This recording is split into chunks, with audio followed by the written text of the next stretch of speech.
In Singapore, the year 2055, AI governed everything. But amidst the data streams, a group believed empathy was key to survival. A brilliant data scientist received a message. The AI Council planned to replace human therapists with emotion-sensing chatbots. She knew this would strip away human touch. She gathered a team of coders, psychologists, and artists to create Project Compassion.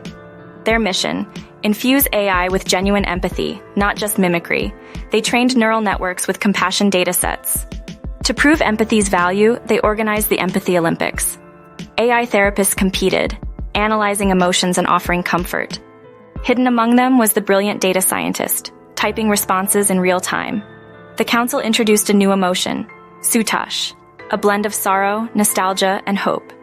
The AI struggled, but the brilliant data scientist whispered Soulache into its circuits. The council was impressed and decided AI therapists would work alongside humans, not replace them. In the end, empathy and the human touch remained irreplaceable, even in an AI-dominated world.